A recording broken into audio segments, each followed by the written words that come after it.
earlier than that. This is a fascinating election, and for the viewer watching, it's very different from elections in India. There's a multi-layer, multi-phase voting that happens. Counting also takes time, and that's why if the viewer is wondering why wouldn't it be decided within a day or two, that's one of the reasons on it. I request our panelists to please stay on because we have visuals coming in. This is Kamala Harris, the vice president right now. She is the Democrat nominee for the presidential elections. It looks like she's meeting the family members last time and some of the voters as well. These are the visuals coming in. Let's dip in to how the interactions have been. Right. Oh my God. We thought it was Shapiro. Hi. How are you?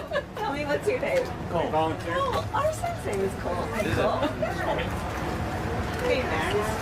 Well, how are you? Now go across to other panelists joining us. Clifford Young, also he's the president of Ipsos. He's also analyzing how the elections and the trends that have shown. I find it absolutely interesting, Clifford, that 1% of a lead, if at all, to Donald Trump, and it's so neck and neck, it's so close.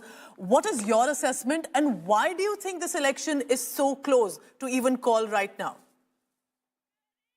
It's neck and neck. It's very close at the national level, and is very close in those 7 key swing states, those states like Pennsylvania that are so critical. And I think it goes to a very divided America. We live in a very polarized place. True. We have been over the course of the last 2 electoral cycles, at least since 2015, maybe predating that. And this election just reproduces that division, and that's what we're seeing play out now. And I agree with the commentator before that one of the big worries we ultimately have is in the overall belief in the system. Right? We've done polling that shows that Americans don't believe the electoral system is fair. They believe it's rigged. They believe it's fraudulent. This allows interlopers like Trump or others to declare victory the day of. And by the way, I would not be surprised if that happened. It happened in 2020. And that's where we are.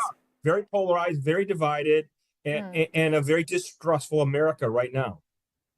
What is it that these elections are so divided on, Clifford? What is your assessment of what is polarizing this discussion? Yeah. Well, you have long-term social trends. And so you have an America that's changing very rapidly and very distinctly. An America that's becoming more progressive, an America that's becoming more tolerant, and there's a reaction to that. And so that is like the central fulcrum point, let's call it, of this polarization. That says, when it comes to the issues specifically, there's 3 big issues that really divide Americans today. The first one and most important is inflation. That is an issue that people say they're worried about. They're having problems making ends meet. And that weakened the Biden administration, and that in part weakened Harris. On the flip side, Trump is very strong on immigration and strong on inflation, but he has a ceiling because people don't really like him. In other words, maybe 47% of Americans are super loyal to him, but he has a ceiling. And so on the one hand, we have a weakened administration, Biden and Harris, because of inflation. And on the other hand, we have a Donald Trump who has a ceiling that he can't get past 50%. So ultimately, that explains our divided America and our very close race today. And I also feel there's this, from where I view it, a certain conservative America to a possibly liberal opening America, inclusive America. I think that's also a part of the discourse here that people may decide on. Please stay on with me, because our Foreign Affairs editor, Geeta Mohan, is in the USA right now. And while she's covering these elections, speaking to all kinds of voices, she spoke with one American industrialist who's also a Trump supporter, Indian origin, Shalabh Kumar. Here's why he thinks that Donald Trump could be a better choice for him and Indian Americans. Let's listen into that. It's a very tight race. What are the expectations of the Republican Party in a polarized world, in a polarized country such as the United States of America today? First of all, namaste to all your viewers. And this time, actually, the race is not as tight as it was in 2016. So if you were to look at the polls at the same time on the morning of the election day, Hillary was ahead by 5 to 6 points in every battleground state. Yet, we showed our magic, and President Trump won the election. You know, actually, what should be interesting to your viewers is so how the electoral system works. Steve Bannon and President Trump himself have acknowledged that if it was not for the Hindu vote in the battleground states in 2016, he would not have been the president. Why? The upper Midwest of United States, we won the 3 states by just 85,000 votes. Among 150, 160 million votes, it's just That's the right. 85,000 votes that decided the election. So this go around, the votes are neck to neck. The polling is neck to neck. And in the polling, by the way, I would ask some of the people, while you're conducting interviews, is a Hindu or Indian American ever polled? They are not polled because I know how the polling works. So they have their database. They look at previous records. Everybody has their 800 to 1,000 people they're going to talk to. And very seldom, maybe 0.01%, one Right. out of all these people, they may be talking to a Hindu and Indian American voter. All right, so we go across to our panelists who continue to be with us. Seema, I bring you in here. Seema is also the author of Friends with Benefits, the India-US story.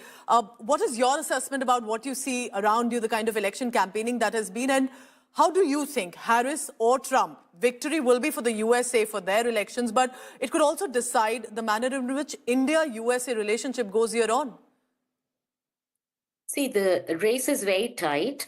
There's been a political and sociological churning in America over the last 15 years or so. And you can see the realignment.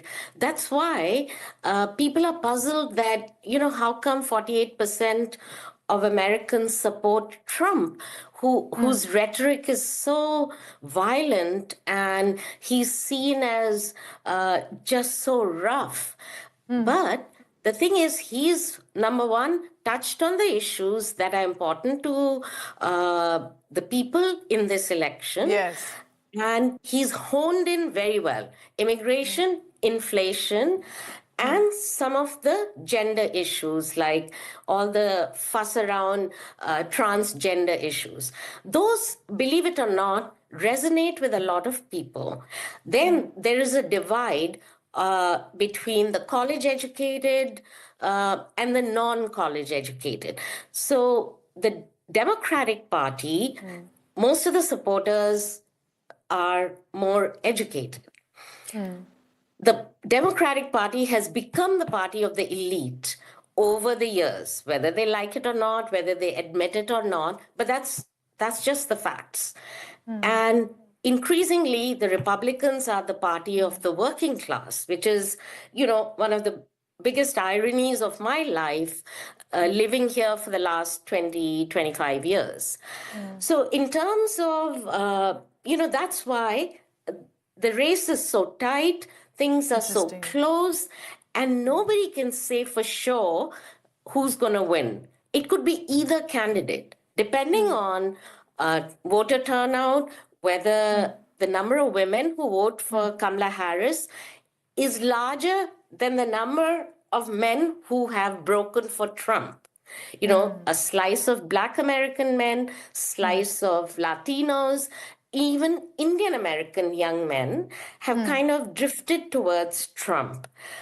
All this is very, whether the polls capture it or not, Correct. we don't know.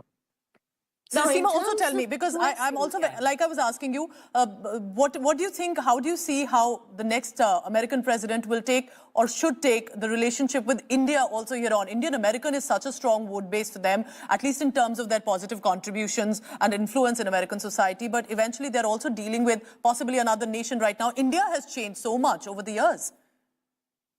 Right. So the good news is that there's bipartisan support for the relationship with India. So whether it's Donald Trump or Kamala Harris, broadly the relationship will stay on track. There will be differences on the edges, on the margins, Yes. and that India will be able to deal with, I'm sure. The unpredictable part would be what Trump, if Trump is elected, how he would deal with trade, with sanctions on Iran. If you remember last time when he was president, uh, the very strict sanctions on Iran prevented India from buying Iranian oil. So Yes. that became a huge problem. Trade is another issue. If Kamala Harris is elected, the progressive wing of the Democratic Party and her own interest in the issues of Kashmir, human rights, etc., Correct. could come to the fore.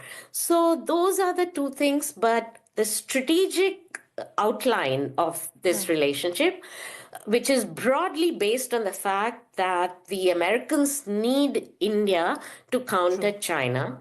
Very true. That will I think continue. that's you made that important point. I also found interesting what you said about Trump's issues, because let's say for Indians or other ethnicities or other nationalities, immigration restriction may not look well, but for the American there, they believe that that's important, and many of them, specifically in the Southern Belt, may feel that it will help them retain their jobs. That's one of the sentiment that we have heard. But what I found fascinating, and I request all of you to stay on with me, is the Indian-American decision. Some of them, like you heard, are going to support Donald Trump, while some have already endorsed Kamala Harris. In fact, India Today's Rohit Sharma spoke to a popular... Good evening and welcome. Donald Trump or Kamala Harris? Who will it be? Who's more likely to be the next American president? Which campaign has ended stronger? That and more coming up on the News Track tonight.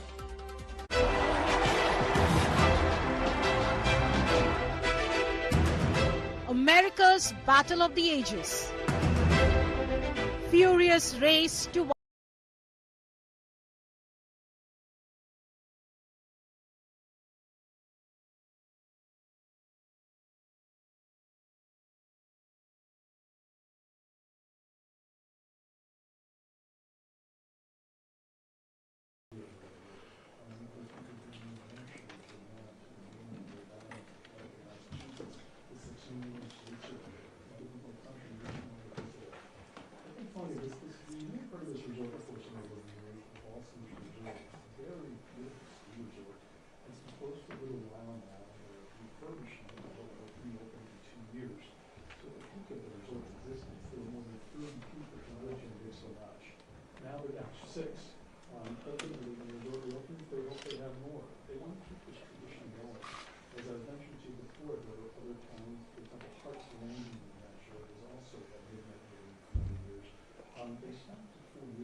Supervisors advise if all registered voters have voted?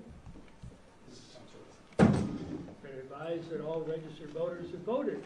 And according to New Hampshire law, we are now able to close the polls if the town so chooses. Do I hear a motion? Yes. So moved. And all those in favor? I declare the polls are closed. We will now begin the counting. Official counting.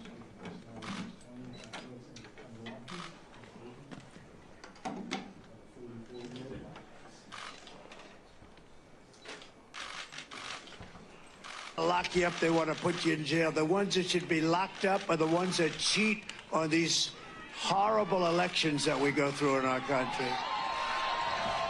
And I don't know what's going to happen, but for future elections, I won't be even a part of it.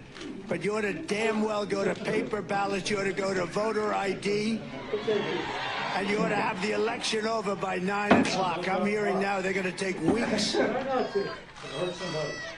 Can you imagine? They spend all this money on machines, and they're going to say, we may take an extra 12 days to determine. And what do you think happens during that 12 days? What do you think happens?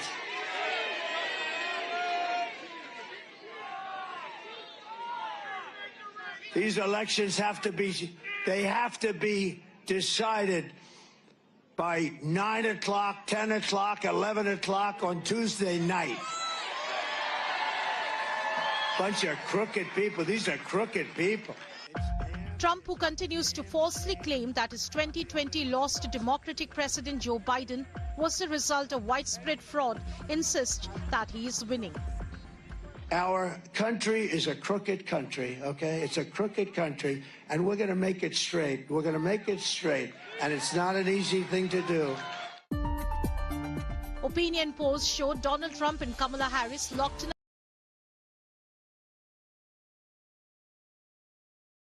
Yes on the constitutional amendment question.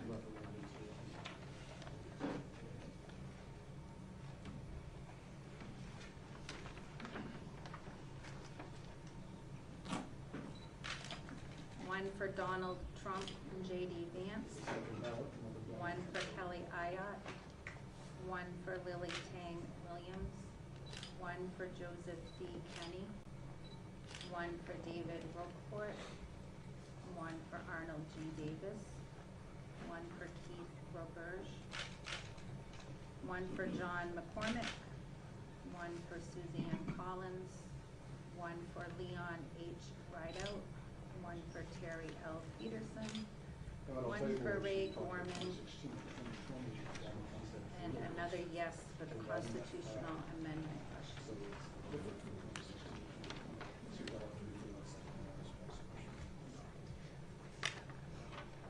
One for, I never say her name right, I'm sorry, Kamala D. Harris. One for Tim Walz. One for Kelly Ayotte. One for Maggie Goodlander. One for Joseph D. Kenney. One for David Roquefort. One for Arnold G. Davis. One for Keith Roberge. One for John McCormick. One for Suzanne Collins. One for Leanne H. Rideout. One for Terry L. Peterson. One for Ray Gorman. And yes on the amendment question.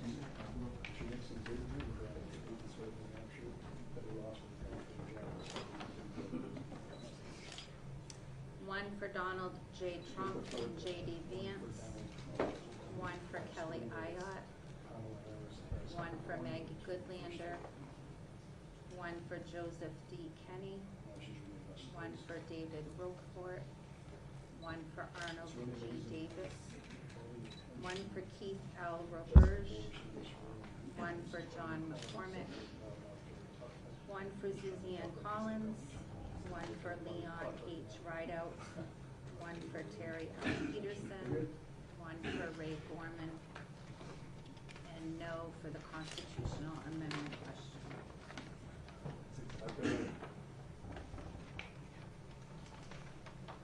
One for Kamala D. Harris and Tim Walz. One for Joyce Craig. One for Maggie Goodlander. One for Emmett Soldati. One for Rusty Talbot. One for Arnold G. Davis. One for Keith L. Roberge. One for John McCormick. One for Suzanne Collins. One for Leon H. Rideout. One for Terry L. Peterson. One for Ray Gorman. And we have an under. Is that an undervote? And one undervote.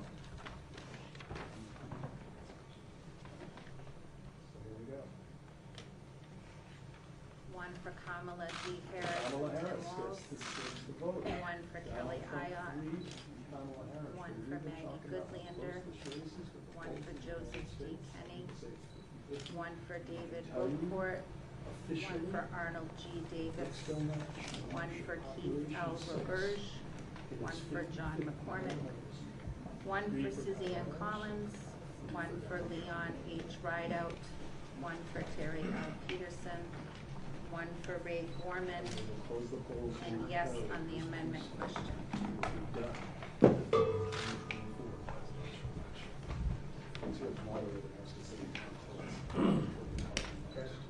We have the results. Yes, we do.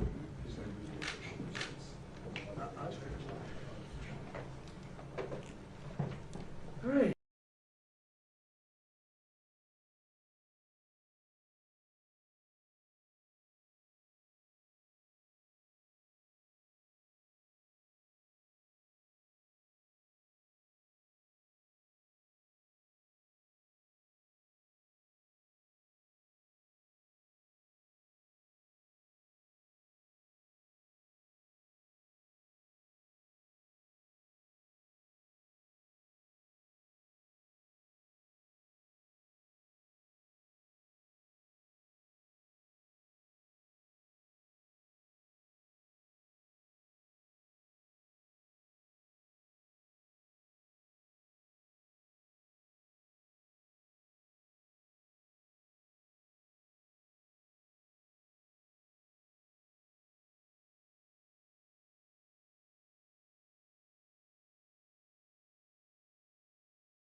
I knew who my wife was voting for. The others, I really wasn't sure. So,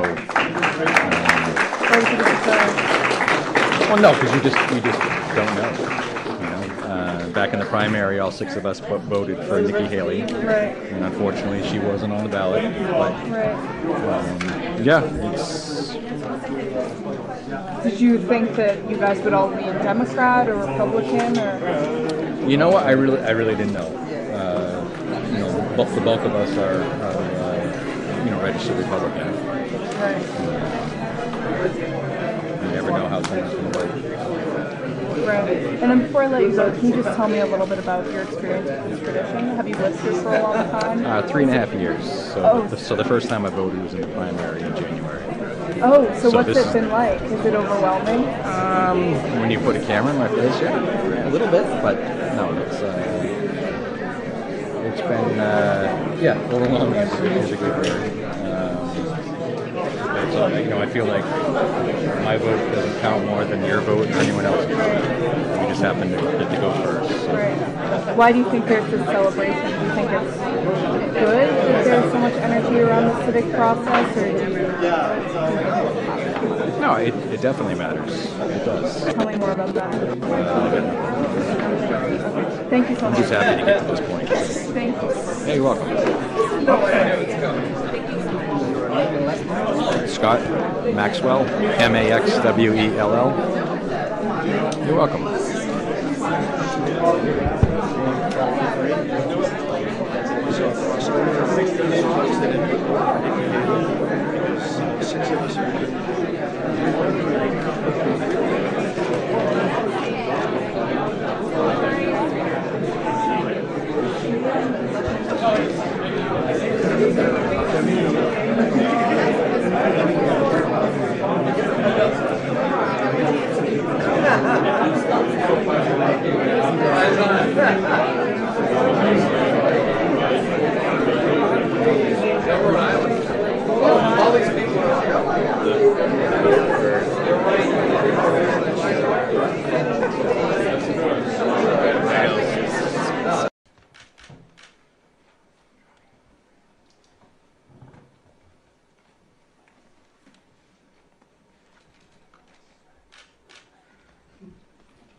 5th will be the most important day in the history of our country. I think it will also be the most important day in the history of Israel, if you want to know the truth. I believe that. I think you believe that, too. As president, I will do everything in my power to end the war in Gaza.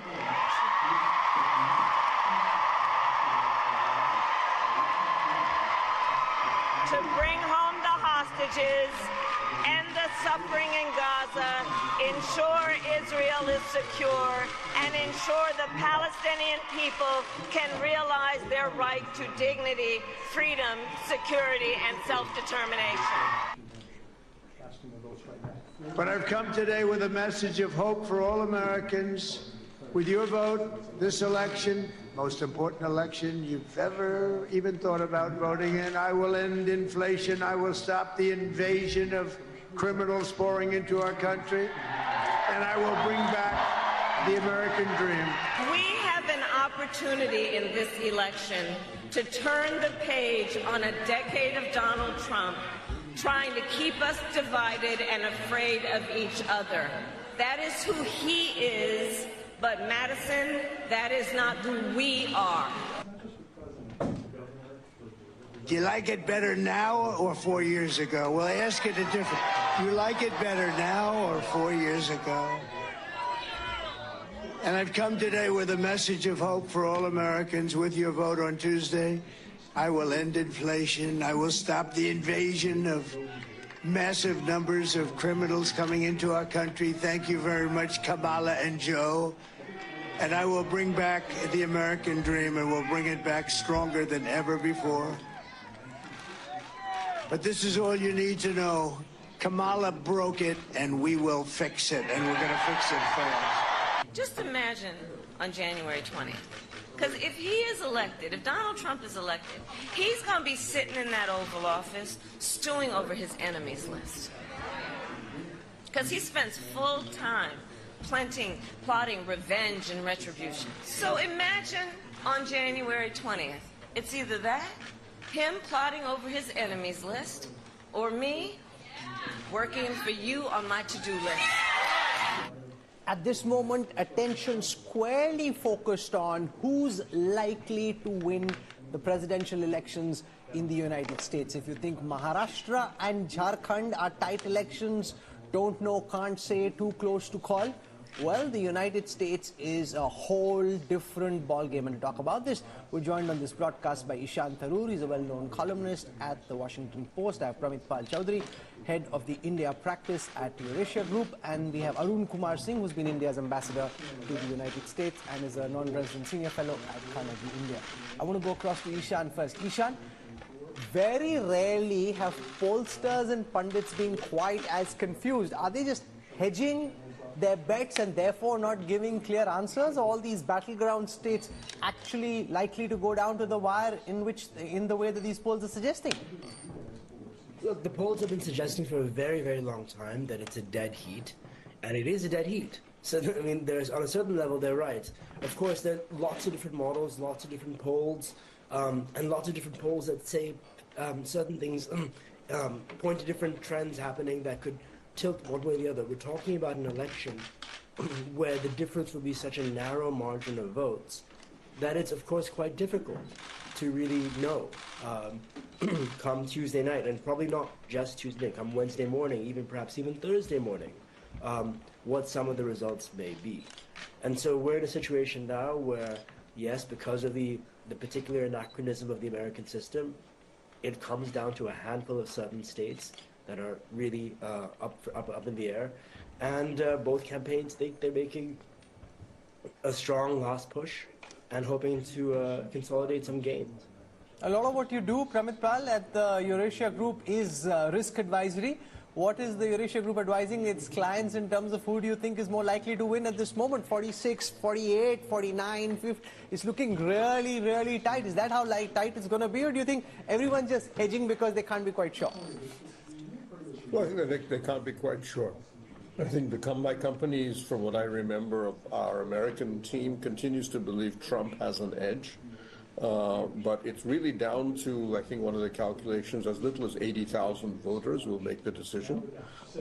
That's not a surprise. Biden defeated Trump with only about, I think, 45,000 votes made the decision for him, gave him the Electoral College. This time it'll go down to almost the same number. Once you're down to such tiny numbers, the polling is almost incapable of actually predicting anything. And on top of that, polling in America now is as bad as polling in India. It has repeatedly gotten elections, got the last two presidential elections wrong. It's been incredibly poor in measuring, should we say, the degree in the last two elections of Trump support. It grossly underestimated it. And then in the midterms, it swung in the other direction and overestimated Republican support. So if you look at a graph, there's a recent graph that came out by a group of pollsters who looked at it and said the degree of error now in U.S. polling is at a record high. America just can't work out what its own voters want to do. It's not just America. Haryana shows us that that's the case in India as well, but that's a whole different conversation for another day. Ambassador Singh, you've seen American politics at close quarters during your time there. Looked at from the outside, this Trump campaign looks more organized than the 2016 campaign for sure, arguably more organized than 2020 as well. Your sense of who carries the momentum in the final stages? So I had watched closely the elections in 2008, 12, 16, 20, and of course now the current one. And you're right that this time perhaps the Trump campaign is more organized. Although Trump continues to be unpredictable, unpredictable in many ways. But I still think it's difficult to say who carries the momentum. Now, if you recall 2016, it was only after midnight that the Clinton campaign finally conceded that she might be losing and then came back to concede only the next day. And in the 2020 campaign, Biden came on stage late at night and said, although the trends seem to be against us, we are likely to win. So just hang on there. So I think, as you said, there was a sense that